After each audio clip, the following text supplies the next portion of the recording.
علی بھائی، اگلا سوال ہے۔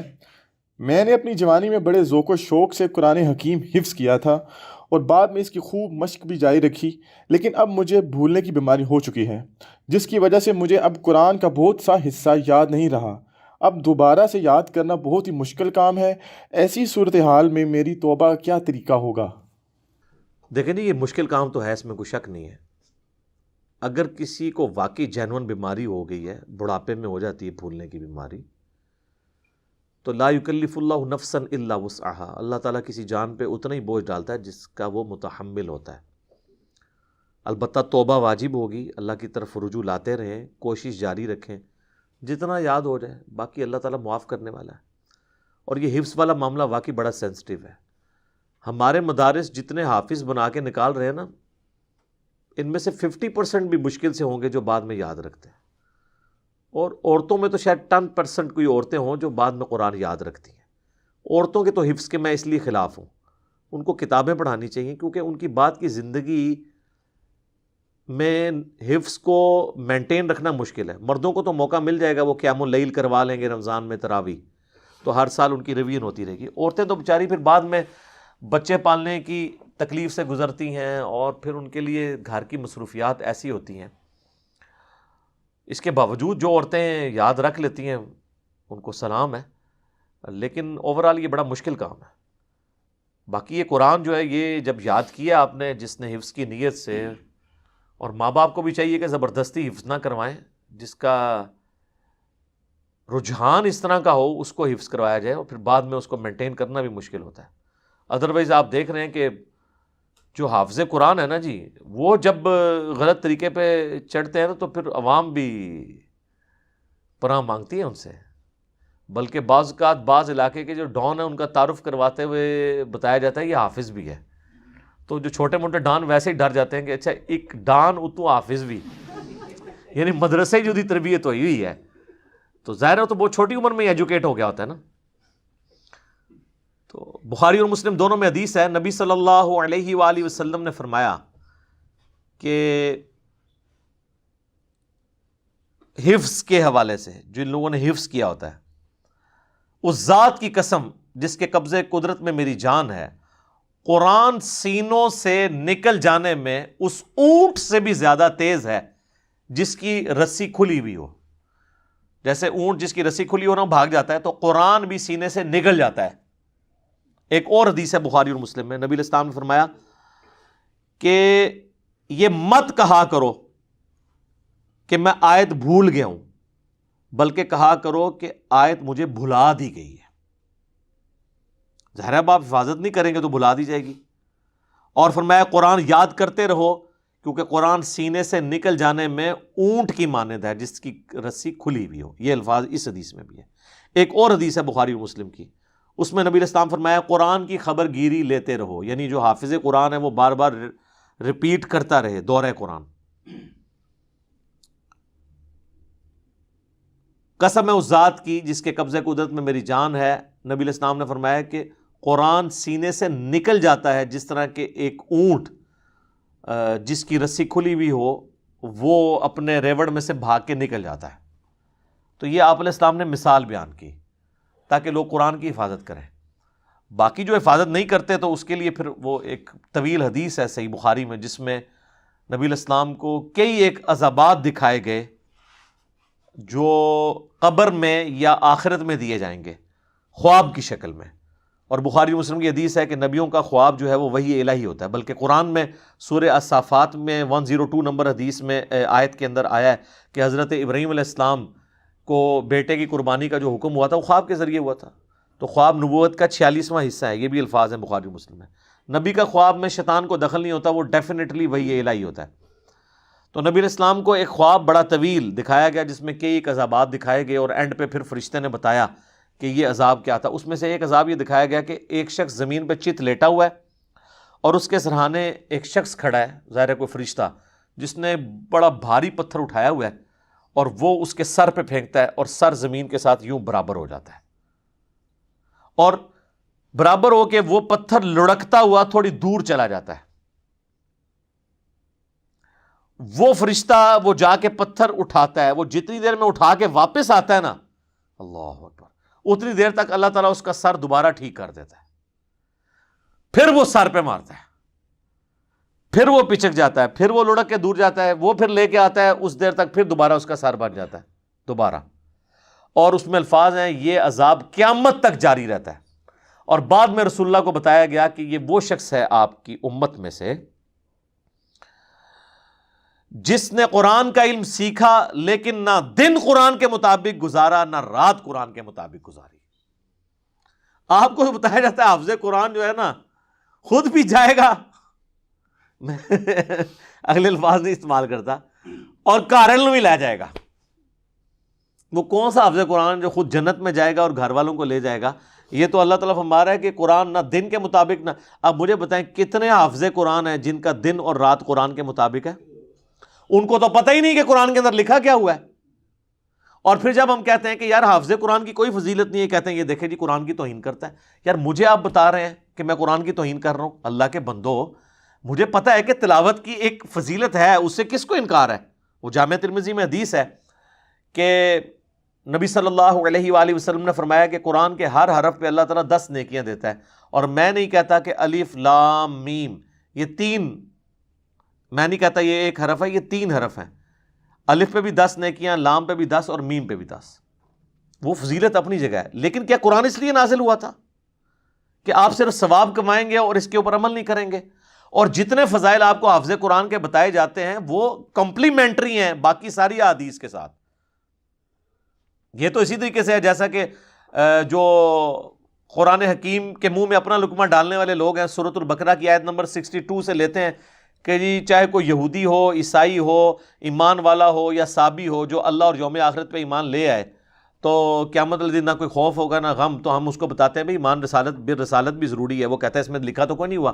ہم کہتے ہیں ایمان بالرسالت کا تو پیچھے ذکر ہو چکا ہے کہ پہلے ایمان لانا ہے نبیوں کے اوپر, اور دوسرا یہودی عیسائی جو ہے وہ کسی پیغمبر کو ماننے کی وجہ سے ہو رہا ہوتا ہے نا. تو اپنے اپنے زمانے میں جو اپنے پیغمبروں کے ماننے والے ہیں وہ اس میں ایمان بالرسالت امپلائڈ ہے, وہ کہتے ہیں اس میں موجود نہیں ہے. تو یہ بھی آپ بھی وہی کام کر رہے ہیں کہ حافظ قرآن میں امپلائڈ ہے کہ حافظ جو قرآن کے مطابق عمل بھی کرتا ہو. بخاری مسلم میں حدیث ہے کہ جو حافظ قرآن ہے وہ جب قرات کر رہا ہوتا ہے وہ مقرب فرشتوں کے ساتھ ہوتا ہے. مسلم میں الفاظ ہے ماہر قرآن, اور بخاری میں حافظ قرآن. اور جو اٹک اٹک کر قرآن پڑھتا ہے اس کو دگنا اجر ملتا ہے. لیکن یہ کیا حافظ وہ ہے جو صرف حفظ کیا ہوا ہے, نہ وہ نماز پڑھتا ہے نہ سنت کے مطابق زندگی گزارتا ہے, بلکہ اتنا بڑا شیطان بنا ہوا ہے کہ شیاطین بھی اس سے پناہ مانگتے ہیں. اس کے بارے میں آپ یہ فضیلت کہیں گے؟ باقی حدیثیں آپ بھلا دیں گے. سنن ابی داؤد میں حدیث ہے جس کی سند کمزور ہے, لیکن المستدرک للحاکم میں صحیح سند کے ساتھ وہی روایت موجود ہے کہ جس نے قرآن حفظ کیا, جو قرآن صاحب قرآن, اس میں الفاظ ہیں یعنی جو قرآن کا حافظ ہے, قرآن کو یاد کرنے والا ہے اور اس کے مطابق عمل کیا, تو اس کے ماں باپ کو ایسا تاج پہنایا جائے گا جس کے سامنے سورج کی روشنی بھی مان پڑ جائے. تو یہ حافظ ذرا ڈھونڈ کے تو لائیں, سورج روشن ہے, ذرا کوئی ایک حافظ ڈھونڈ کے لائیں قرآن کے مطابق عمل کرے. یہ کہنا آسان ہے. پھر وہ جو ایک اور حدیث ہے جامعہ ترمذی کے اندر, سنن ابی داؤد کے اندر, کہ قیامت والے دن اللہ تعالیٰ صاحب قرآن کو کہے گا کہ قرآن جس طرح دنیا میں ترتیل سے پڑھتا تھا پڑھتا جا, تلاوت کرتا جا اور منزلیں جنت کی طے کرتا جا, جہاں پہ تیری آخری آیت ہوگی وہی تیری منزل ہوگی. سر یہ اس شخص کے لیے ہوگا کہ جس نے قرآن پہ عمل نہیں کیا ہوگا, نہ کوئی نماز پڑھی ہوگی, نہ قرآن کے مطابق عقیدے رکھے ہوں گے, وہ جنت میں جائے گا کہاں سے؟ باقی ساری چیزیں معاف ہوگی, حافظ ہو گیا. تو مسلم کی وہ حدیث کہاں گئی 246 کہ بندے کے کفر اور اسلام کے درمیان فرق نماز ہے. بے نمازی حافظ, موسمی حافظ جو صرف نکلتے ہیں تراویح کے زمانے میں تراویح پڑھا کے ان دنوں میں داڑھی بڑھا لیتے ہیں, پھر بعد میں مڑا کے پھر وہ دنیا داری کے کام شروع کر دیتے ہیں اور نمازیں چھوڑنا شروع کر دیتے ہیں. ان حافظوں کے لیے یہ فضیلت ہوگی, شرم کریں خود.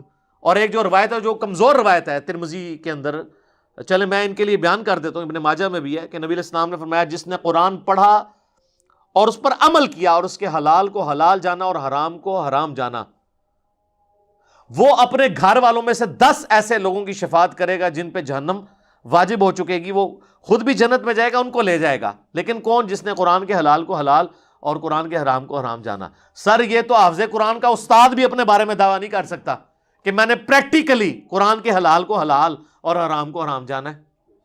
بالکل اس کے اپوزٹ چل رہے ہوتے ہیں. آپ دیکھیں کہ ہمارے ایک دوست ہیں زید چیپا بھائی، اسلام 360 جنہوں نے سافٹ ویئر بنایا. یہ اذانیں ہو رہی ہیں لیکن ہم وقفے میں ایک اذان کا جواب دے لیتے ہیں، وہ سب کی طرف سے کافی ہو جائے گا، اس لیے علمی مجلس کو روکنا ضروری نہیں ہے. وہ زید بھائی مجھے کہتے ہیں ایک دن فون پہ کہ یہاں کراچی میں ایک آپ کے اسٹوڈنٹ ہیں، بڑی عمر کے ہیں، وہ اچھے یعنی امیر آدمی ہیں اور کئی مدرسوں کو وہ سپورٹ کرتے ہیں، تو وہ آپ کی ویڈیوز دیکھ کے گمراہ ہوئے ہیں انورٹڈ کاما میں. تو اتنا انہوں نے اثر لیا، کیونکہ میں تو بار بار قرآن قرآن قرآن کی بات کرتا ہوں، تو وہ بیچارے مدرسوں میں چلے گئے اور انہوں نے مدارس کے جو محتمم استاد تھے ان کے سامنے کہا کہ جی میرے سامنے ایک ایسا آئیڈیا آپ کے لیے کہ امت کا مسئلہ حل ہو سکتا ہے کہ آپ حافظ قرآن کو اس وقت تک ڈگری نہ دیں جب تک وہ قرآن ترجمے سے نہ پڑھ لے. ایڈی سادہ گال ہے سر. وہ بیچارہ سیدھا آدمی تھا، اس نے کہا یہ تو ویلکم کہیں گے جب یہ بات کی ہے. تو میں نے کہا یار وہ تو بڑی بات ہے کہ کسی نے یہ بات سن بھی لی ہے، وہ تو نہیں کبھی چاہتے کہ ترجمے سے پڑھیں. کہتا نہیں جی بعض نے سنی ہے لیکن بعض غصہ کھا کے انہوں نے کہا یہ بات بھی نہیں کرنی آپ نے، کیونکہ ظاہر ہے کہ وہ چاہتے نہیں سر کہ قرآن ترجمے سے کوئی پڑھے. ان کی جو امپائرز ہیں وہ کیسے قائم رہیں گی؟ یہ پورا روٹی روزی کا نظام مدارس کے اوپر چل رہا ہے. سر آج آپ مدرسے ختم کر دیں، یہ تو لوگ کہہ رہے ہیں نا پی ٹی اے کی گورنمنٹ میں 1 کروڑ لوگ بے روزگار ہو گئے، 1 کروڑ ایک دن میں ہو جائیں گے، آپ مدرسے ختم کر دیں. یہ سارا حفظ کا نظام اس کے اوپر چل رہا ہے کہ آپ حفظ کروائیں ایک بچے کو، باقی سارے کارلے کام چک کے رکھو، 10 بندے نوں لے جائے گا. کتے حلال کو حلال جانا، حرام کو حرام جانا. تو کس طرح وہ جب کوئی یہ کرے گا نہیں. لوگ بڑے سادہ بن کے ان کو مشورے دے رہے ہوتے ہیں، یہ آپ کو پتہ ہی نہیں ہے، یہ آپ بڑا خطرناک کھیل ان کے ساتھ کھیل رہے ہیں کہ آپ ان کو یہ مشورہ دے رہے ہیں کہ آپ نے حافظ کو ڈگری نہیں دینی جب تک وہ قرآن ترجمے سے نہ پڑھ لے. تو یہ جو حفظ کروانے والے اکثر ہیں ان کی تو اپنی ڈگری جعلی نکل آئے گی، کیونکہ ان کو بھی نہیں پتا. چھڑے حافظ ہی ہوتے ہیں نا. علماء بیچ میں سے کتنے ہیں جن کو مطلب قرآن ترجمے کے ساتھ آتا ہے؟ وہ تو یہ کبھی بھی پریفر ہی نہیں کریں گے. حالانکہ اسلام کی تعلیمات یہ ہیں کہ آپ نے قرآن پہ عمل کرنا ہے. سورۃ الفرقان کی آیت نمبر 30، وقال الرسول یا رب ان قوم اتخذوا هذا القرآن مہجورا.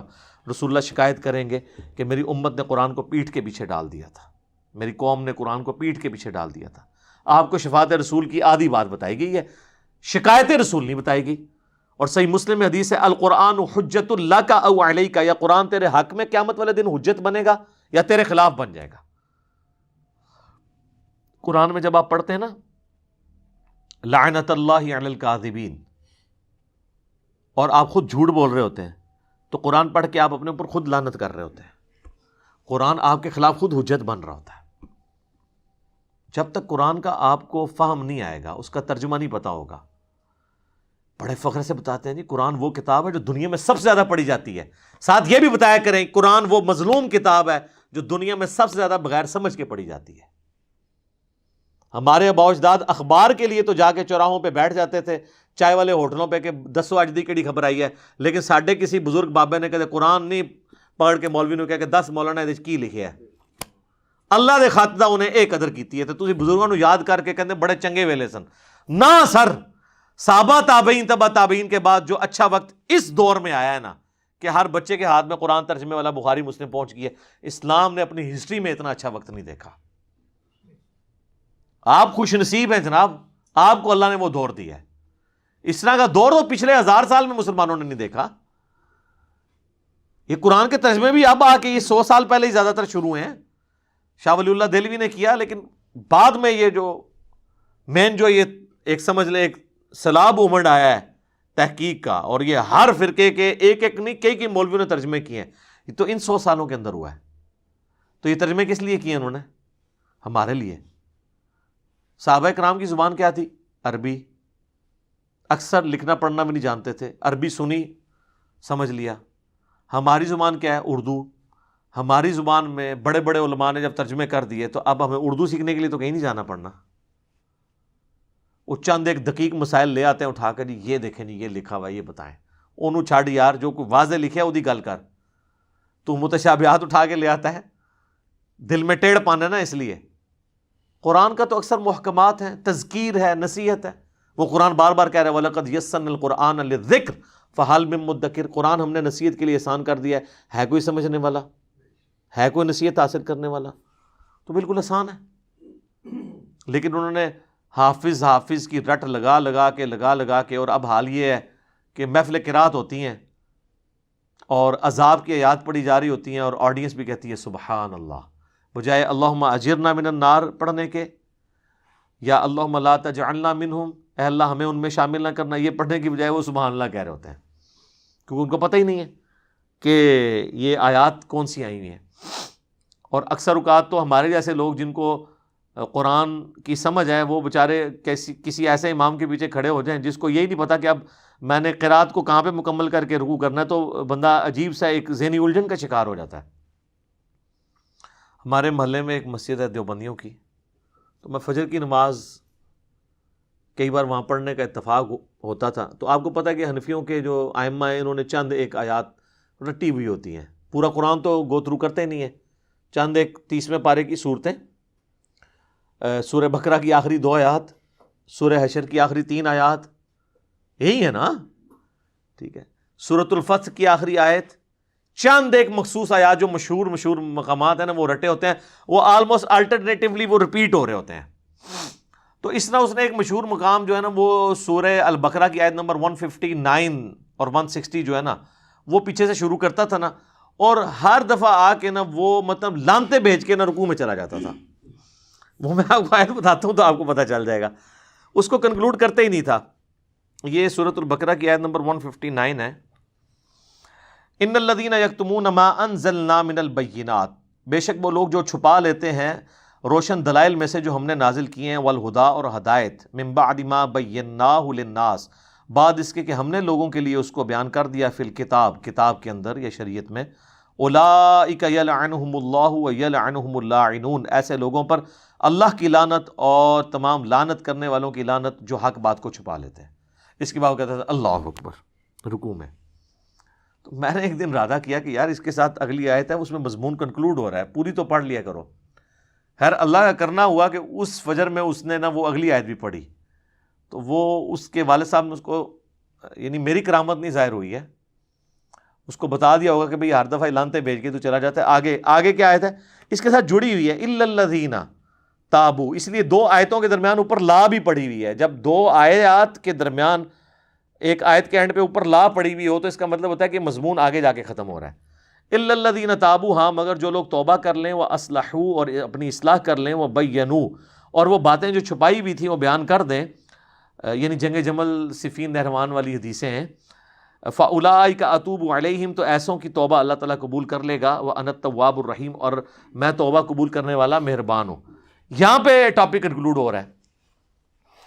تو اس طریقے سے یعنی لوگ چونکہ قرآن کا ترجمہ آتا نہیں ہے اور اس کا پھر رزلٹ یہ بھی نکلتا ہے، بعض اوقات حافظ جو ہیں وہ جنت والی آیات پڑھ کے تو اینڈ پہ جہنم کی خوشخبری سنا رہے ہوتے ہیں، اور جہنم والی آیات پڑھ کے جنت والی آیات وہاں پہ فٹ کر دیتے ہیں۔ وہ ظاہر ہے وہ بالکل ساتھ ساتھ چل رہی ہوتی ہیں، تو ان کو تو ترجمہ نہیں پتہ ہوتا کہ اب ادھر کیا لگانا ہے، وہ دوسری پٹری پہ چڑھ جاتے ہیں۔ اگر ترجمہ آتا ہو تو ان کو خود ہی آئیڈیا ہو جائے کہ یار یہ آیت اس طریقے سے نہیں ہوتی۔ ایک تو ہے متشابہ، ملتی جلتی آیات، وہ تو ایک الگ چیز ہے، اس طرح کا معاملہ بھی کر جاتے ہیں۔ تو ترجمہ آتا ہوگا تو فائدہ ہوگا۔ آپ دیکھیں تراویح پڑھ کے فارغ ہوتے ہیں، نہ تراویح پڑھانے والے کی زندگی میں کوئی تبدیلی آتی ہے، نہ تراویح پڑھنے والے کی۔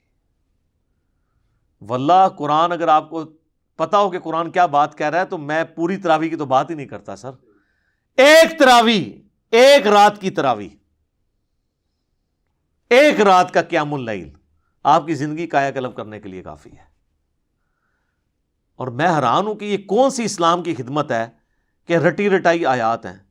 کوئی دنیا میں ایک مسجد ایسی نہیں ہے کہ کم از کم فجر کی نماز میں، مغرب کی نماز میں، عشاء کی نماز میں وہ سورۃ الفاتحہ سے قرآن شروع کر کے والناس تک مکمل دورہ کرواتے رہے، یعنی قرآن شروع ہو اور مکمل ہو رہا ہو، روزانہ نئی آیات آ رہی ہوں، آپ کا کمپیوٹر چارج ہو رہا ہو دماغ کا، اور آپ دین لرن کر رہے ہوں، ٹھیک ہے، وہ انہوں نے ایسی پابندی لگائی ہے کہ وہ اب پاسبل نہیں ہے۔ اور محفل قرات ہو رہی ہیں، اس میں بھی ریاکاری ہو رہی ہے۔ سو نبی داؤد میں حدیث ہے، نبی علیہ السلام ایک مجلس میں آئے، کچھ عربی قرآن پڑھ رہے تھے، ایک عجمی، کچھ عجمی پڑھ رہے، تو آپ نے فرمایا دونوں اچھے ہیں، یعنی آپ نے اس کی نا ایز سچ اس کے اوپر فتویٰ نہیں لگایا۔ ظاہر عجمی بیچارے کتنا اچھا قرآن پڑھ سکتے ہیں، اصل ایمفسائز تھا قرآن پڑھنے پہ. اور پھر آپ نے فرمایا کہ ان قریب ایسے لوگ آئیں گے جو قرآن کی نوک پلک درست کریں گے، یعنی وہ بڑی طرزیں لگا کے اور بڑی تجوید کے ساتھ عین ہا نکال کے. لیکن آپ فرمایا کہ اس کے اگینسٹ وہ دنیا سے اجر ڈیمانڈ کریں گے، ان کو ان کا اجر دنیا میں مل جائے گا، آخرت میں ان کے لیے کوئی حصہ نہیں ہوگا، ریاکاری کے لیے کر رہے ہوں گے. جو صحیح مسلم میں حدیث ہے کہ قیامت والے دن ایک سخی کو، ایک شہید کو اور قرآن کے قاری کو لایا جائے گا، اللہ تعالیٰ ہر ایک کو اپنی نعمتیں گنوائے گا اور پھر پوچھے گا ہاں بھی اس کے اگینسٹ تو نے میرے لیے کیا کیا. سخی کہے گا اللہ کوئی موقع نہیں میں نے جانے دیا، جہاں جہاں میں نے خرچ کرنا تھا تیری طرف سے حکم تھا کیا. شہید کہے گا اللہ جان دے دی اور کیا کرتا، سب سے قیمتی چیز. قرآن کا عالم کہے گا کہ میں نے قرآن سیکھا اور لوگوں کو سکھایا. تو اللہ تعالیٰ ہر ایک کے اوپر ورڈکٹ دے گا. سخی کو کہے گا تو نے اس لیے کیا تھا کہ لوگ تجھے سخی کہیں، تو دنیا میں تیری تعریف ہو چکی ہے، اب میرے سے کیا اجر لینے ہے، تو نے تو اپنا اجر پا لیا دنیا میں جس کے لیے تو نے کیا تھا، اوندھا منہ کر کے جہنم میں. اسی طریقے سے شہید کو اللہ تعالیٰ کہے گا تو اس لیے لڑا تھا کہ لوگ تجھے بہادر کہیں، تو دنیا نے بڑی تعریف کی ہے، تجھے بڑے تمغے بھی ملے ہیں، میری طرف کوئی اجر نہیں ہے، جا جہنم میں. اور قرآن کے عالم کو بھی پھر اللہ تعالیٰ فرمائے گا تو نے اس لیے کیا تاکہ لوگ تیری تعریف کریں. تو لوگوں نے تو دیکھے نا پھر کیا استاذ العلماء نہیں لکھا تیرے ساتھ، کیا یہ میں آج اس کو بریف کر رہا ہوں، تیرے ساتھ لکھا نہیں ہے مفسر قرآن اور اس سے خطرناک یادگار اسلاف. یہ بہت خطرناک لفظ ہے، یہ باز آ جائے یادگار اسلاف لکھنے سے. اس کا مطلب یہ ہے کہ جتنا بڑا فراڈیا یہ ہے نا، جن اسلاف کی یاد یہ تازہ کر رہا ہے وہ اس سے بڑے فراڈیے تھے، اگر وہ ہے تو ہو سکتا ہے نہ بھی ہو، لیکن یادگار اسلاف نہ لکھا کریں، کیونکہ اس سے جو ہے نا وہ عجیب و غریب وسوسے لوگوں کے دماغ میں آئیں گے، اور کیا کیا دمیں آگے اور پیچھے لگائی جاتی تھی. تجھے اجر مل چکا، اوندھا منہ کر کے جہنم میں. تو یہ قرآن خالی زبانی رٹنا کافی نہیں ہے. اور میں یہ کہتا ہوں صرف یہ ایک کام کر لیتے نا، جو میرا کلپ بھی ریکارڈ ہوا تھا کہ آپ موبائل سے دیکھ کے قرآن یا مصحف ہاتھ میں پکڑ کے پڑھ سکتے ہیں یا سن سکتے ہیں. صحیح بخاری میں تعلیقاً امام بخاری لے کے ہیں، اور سنن کبریٰ البیہقی میں اور باقی کتابوں سے میرا وہ کلپ ہے. موبائل میں دیکھ کے قرآن کو پڑھنا یا تراویح میں قیام اللیل میں، یہ اگر چیز شروع کر دیتی لوگوں کا انٹرسٹ بھی ہوتا.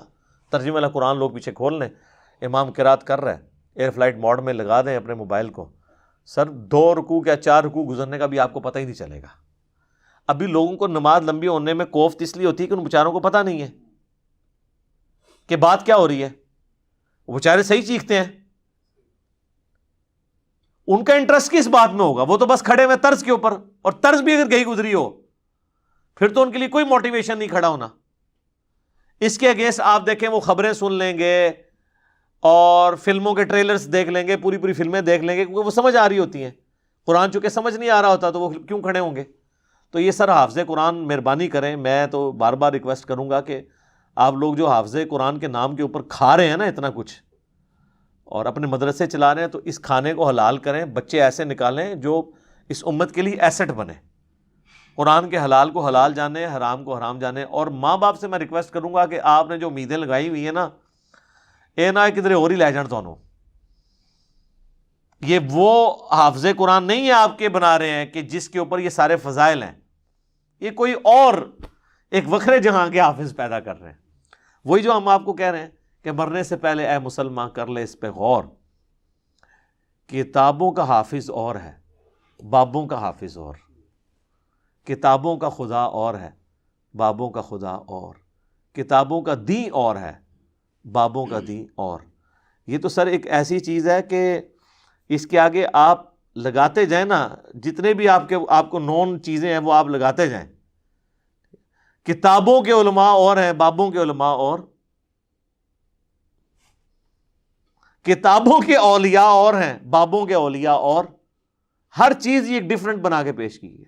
تو ہم چیخ و پکار کر کے آپ کو چیزیں سمجھا ہی سکتے ہیں، باقی زبردستی تو کسی کے ساتھ نہیں کر سکتے. یہ چند ایک گزارشات تھی.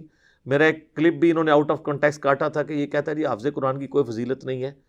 اس طرح آؤٹ آف کانٹیکسٹ چیزوں کو نہ کاٹیں. جو شخص قرآن کی تلاوت کے فضائل کے اوپر، صورتوں کے فضائل کے اوپر لیکچر ریکارڈ کرا چکا ہو اور اس میں یہ بھی بتا چکا ہو کہ عربی پڑھنے سے بھی ثواب ہوگا، اس کے ایک جملے کو آؤٹ آف کانٹیکسٹ لینا اسی طریقے سے ہے جس طرح سورہ بقرہ کی آیت نمبر 62 کو لینا کہ جو اللہ پر یوم آخرت پہ ایمان لے آئے، چاہے یہودی ہو چاہے عیسائی ہو، لا خوف علیہم ولا ہم یحزنون، اور آپ ایمان بالرسالت کو کہیں جی نکال دیے بیچ میں سے، اس طرح تو آپ قرآن کے ساتھ بھی کھلواڑ کر سکتے ہیں۔ بر مجھے کوئی فرق نہیں پڑتا اس طرح کی چیزوں کا، اس کی وجہ یہ کہ سننے والوں کو بھی پتہ ہے کہ یہ بات اس طریقے سے نہیں ہوئی ہوگی، آؤٹ آف کنٹیکسٹ اگر آپ چیزیں کاٹیں گے تو وہ پھر اس طرح آپ کے گلے فٹ ہوں گی۔